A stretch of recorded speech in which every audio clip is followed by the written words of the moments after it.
Hi, welcome to Sherin's Kitchen. இன்னைக்கு நம்ம Sherin's Kitchenல பாத்தீங்கன்னா என்ன பண்ண போறோம் பாத்தீங்கன்னா லஞ்சுக்கு சோறு வெச்சிட்டு ரசம் வெச்சிட்டு அதுக்கு அப்புறமா செம்மீன் சம்மந்தி ஒன்னு செஞ்சிட்டு இன்னைக்கு ஒரு லஞ்சை முடிக்கலாம்னு சம்மந்தி வந்து ரொம்ப ஆசை மிக்ஸில எல்லாம் அரைச்சு சாப்பிட்டுருக்கோம் அம்மில அரைச்சு சாப்பிடணும் அப்படின்றது ஒரு ஆசை அதனால அம்மில நான் வந்து அரைச்சிட்டு இருக்கேன் செம்மீனை எப்படி எல்லாம் நான் ரெடி பண்ணேன் அப்படின்றதுக்கு முன்னாடி வீடியோல போய் பார்த்துட்டு வந்து அது எப்படி எல்லாம் பண்ணனும் அப்படினு பாருங்க பொதுவாவே கருவாட்டுல எல்லாத்துலயுமே மண் இருக்கும் அதுக்கு எப்படி எல்லாம் மண்ணெல்லாம் எடுத்துட்டு கழுவணும் அப்படின்றத முதல்ல பார்த்துட்டு வந்துருங்க வாங்க நம்ம ரெசிபிக்குள்ள போலாம் இது வந்து செம்மீன் கருவாடு அது வந்து வறுத்துக்கலாம் வறுத்தாதான் அதுல இருக்க மண்ணெல்லாம் நமக்கு வந்து வெளியில வரும் அதனால இத கொஞ்சம் வறுத்து எடுத்துக்கலாம் அவ்வளவுதான் இப்போ நல்ல அந்த கருவாடு வறுத்ததுக்கு அப்புறம் பாத்தீங்கன்னா அடியில இந்த மண் தூசி இதெல்லாம் தனியா வந்துருச்சு பாருங்க இப்போ இத எடுத்துருவோம் இப்போ இத கழுவிரலாம் மறுபடியும் ஒரு கடாயில கொஞ்சமா இந்த மாதிரி எண்ணெய் ஊத்திட்டு நம்ம கழுவி வச்சிருக்க கருவாடை இதல சேர்த்து நல்ல மொறுமொறுப்பா வறுத்து எடுத்துறலாம்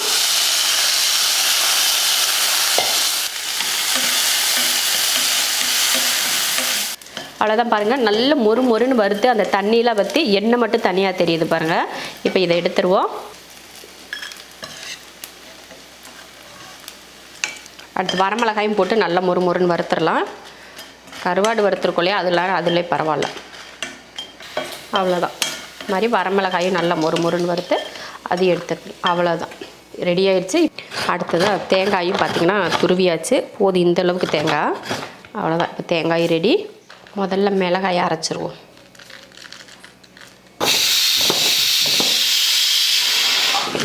சாப்பாட்டுக்கு விசிலும் வந்துருச்சு நம்மள அப்படியே அரைக்கலாம் கொஞ்சம் அப்படியே தண்ணியை ஊற்றி இந்த மிளகாயை முதல்ல நல்லா பவுடர் பண்ணி மிளகாய் செம்மையாக அரைஞ்சிருச்சு பாருங்க மிக்சியில் கூட இத்தனை சுற்ற முடியாது போல் அவ்வளோ சுற்றிட்டேன் தேங்காய் வந்து இதில் நம்ம கையில் ஒரு கைப்பிடி அளவுக்கு தேங்காய்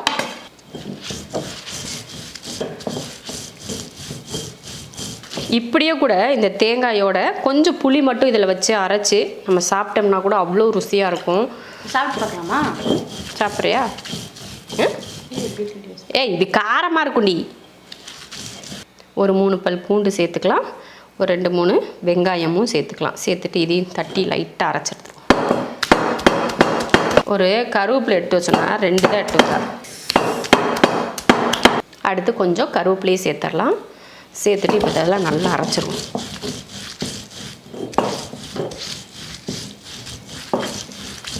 சின்ன நெல்லிக்காய் அளவுக்கு புளி அதையும் இது கூடயே அரைப்போம் இருக்கட்டும் கருவாடு போடுவோம் கொஞ்சம் கொஞ்சமா சூப்பராக இருக்குல்ல இன்னும் கொஞ்சம் போடு சும்மா சாப்பிடலாம் போலயே பூண்டு அந்த வாடையோடு சாப்பிட்டா தான் நல்லா இருக்கும் மனமா அம்மி குட்டி அம்மி இல்லையா அதனால கொஞ்சம் இப்படிதான் இருக்கும் இப்படி நஞ்சிருச்சு வரு நீயா ஒரு நாளைக்கு அரைச்சு நீயா ஒரு குழம்பு செய் நம்ம சோறு ரசம் எதுவுமே தேவையில்லை இது மட்டுமே போதும் அவ்வளோதான் அரைக்கலையாயினும் தண்ணி வந்து அதிகமாக ஊற்றிடக்கூடாது சும்மா அந்த அடியில் வந்து பிசு பிசுன்னு ஒட்டுதில்ல அதுக்காக தான் தண்ணி தெளிச்சு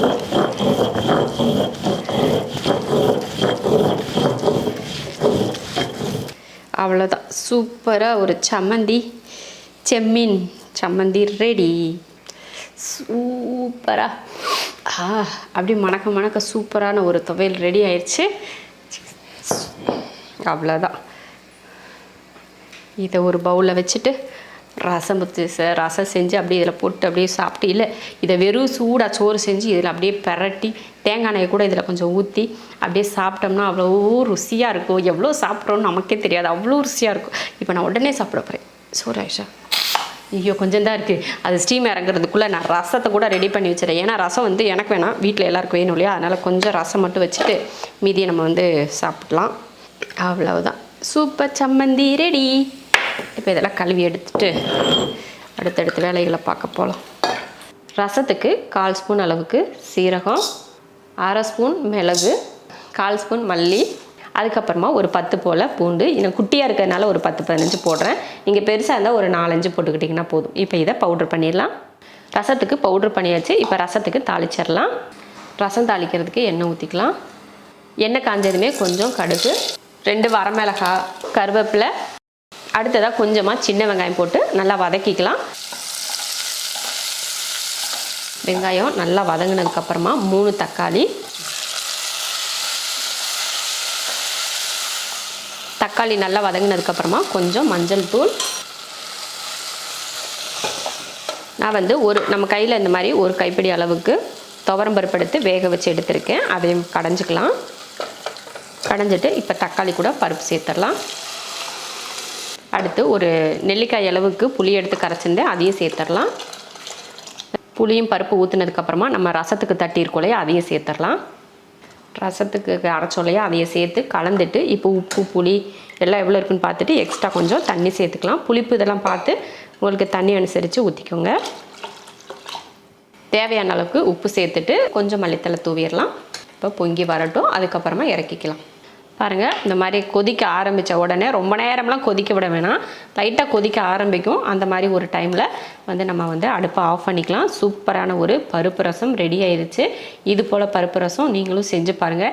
நீங்கள் எப்படி பருப்பு ரசம் செய்வீங்கன்னு எனக்கு தெரியாது, ஆனால் இந்த மாதிரி நான் செஞ்ச மெத்தடில் நீங்கள் வந்து ஒரு முறை பருப்பு ரசம் செஞ்சீங்கன்னா ரொம்ப நல்லாயிருக்கும். சாதத்துக்கு ஊற்றி சாப்பிட அவ்வளோ நல்லாயிருக்கும். நீங்கள் இதுக்கப்புறம் குழம்பு எதுவுமே செய்ய தேவையில்லை, இந்த ரசத்தை ஊற்றினாலே போதும், நீங்கள் சூப்பராக சாப்பிட்லாம். அவ்வளோதான், நம்ம வீட்டில் சமையல் வேலை ஓவர். மதிய லஞ்சு வந்து சிம்பிளாகவே முடிச்சாச்சு. சூப்பரான ஒரு ரசமும் ஒரு கருவாட்டு சம்மந்தியும் செஞ்சுருக்கோம். இதே போல் நீங்களும் செஞ்சு பாருங்கள், ரொம்ப ரொம்ப நல்லாயிருக்கும். நான் அம்மியில் அரைச்சிருக்கேன், நீங்கள் வந்து மிக்ஸி ஜாரில் போட்டு இந்த சம்மந்தியை அரைச்சிக்கோங்க, எல்லாமே ரொம்ப நல்லாயிருக்கும். கண்டிப்பாக இதே போல் இன்னொன்றும் சொல்லணும், நான் வந்து செம்மீனில் செஞ்சுருக்கேன். அந்த குட்டி குட்டியாக இருக்கும் பார்த்தீங்களா, அந்த கருவாடில் செஞ்சுருக்கேன். நீங்கள் நெத்திலி கருவாடு இந்த மாதிரி எந்த கருவாடு உங்கள்கிட்ட இருக்கோ அதில் நீங்கள் செஞ்சுக்கலாம். அது உங்கள் விருப்பத்தை பொறுத்து. சூப்பரான ஒரு ரெசிபி. கண்டிப்பாக இதே போல் நீங்களும் செஞ்சு பார்த்துட்டு எப்படி இருக்குன்னு சொல்லிட்டு கமெண்ட்டில் சொல்லுங்கள்.